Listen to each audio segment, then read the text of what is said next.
ഈ വർഷത്തെ +2 ഫിസിക്സ് ഓണ പരീക്ഷയിൽ നിങ്ങൾ കാണാൻ പോകുന്ന എല്ലാ 2 മാർക്ക് ആൻഡ് 3 മാർക്ക് ക്വസ്റ്റ്യൻസും ഈ ഒരു PDF കൃത്യമായിട്ട് കൊടുത്തിട്ടുണ്ട്. ക്വസ്റ്റ്യൻസ് മാത്രമല്ല അതിന് ആൻസേഴ്സും കൊടുത്തിട്ടുണ്ട്. അപ്പോൾ ഒരൊറ്റ പണിയെ നിങ്ങൾക്ക് ഇനി ബാക്കിയുള്ളൂ. ഇതിൽ മാക്സിമം പഠിച്ചെടുക്കാം. മാക്സിമം എന്ന് പറഞ്ഞാൽ എല്ലാം പഠിക്കാൻ നോക്കേണ്ട ആവശ്യമില്ല. ഒരു ചോദ്യം നിങ്ങൾ വായിച്ചിട്ട് നിങ്ങൾക്ക് അതിനെപ്പറ്റി എന്തെങ്കിലും ഒരു ഐഡിയ ഉണ്ടെങ്കിൽ നിങ്ങൾ അതിൻ്റെ ആൻസർ പഠിക്കുക. തീരെ ഐഡിയ ഇല്ലെങ്കിൽ അത് നിങ്ങൾ മാർക്ക് ചെയ്ത് വെക്കുക.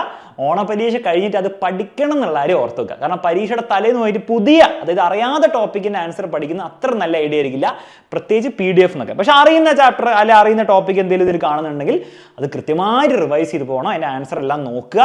ഒന്ന് എഴുതിയും കൂടെ നോക്കിയിട്ട് നിങ്ങൾ പരീക്ഷയിൽ പോയി കഴിഞ്ഞാൽ 2 മാർക്സ് ആൻഡ് 3 മാർക്സ്. നിങ്ങൾക്ക് അറിയാലോ, പരീക്ഷയിൽ അതിൻ്റെ മുകളിൽ മാർക്കുള്ള ചോദ്യങ്ങളില്ല. 4 മാർക്കിൻ്റെ 5 മാർക്കിൻ്റെ ഒക്കെ ഉണ്ടെങ്കിലും അതിൻ്റെ ഉള്ളിൽ നിങ്ങൾ നോക്കിക്കഴിഞ്ഞാൽ 2 മാർക്കിൻ്റെ 3 മാർക്കിൻ്റെ 1 മാർക്കിൻ്റെ ചോദ്യങ്ങളായിരിക്കും വരിക. അപ്പോൾ അതുകൊണ്ടാണ് നമ്മൾ 2 മാർക്കും 3 മാർക്കിൽ വെച്ച് നിർത്തുന്നത്. അപ്പോൾ ഈ PDF എല്ലാവരും ഡൗൺലോഡ് ചെയ്തെടുക്കുക. നിങ്ങൾക്ക് വേണം നിങ്ങളുടെ ഫ്രണ്ട്സിനൊക്കെ ഷെയർ ചെയ്ത് കൊടുക്കുക. അവരോടൊക്കെ വീഡിയോ കാണാനും ഈ ചാനലിൽ വരുന്ന ലൈവുകൾ കാണാൻ പറയും. കാരണം ആ ലൈവിലായിരിക്കും നമ്മൾ കൂടുതൽ ചോദ്യങ്ങൾ ചെയ്യാൻ പോകുന്നത്.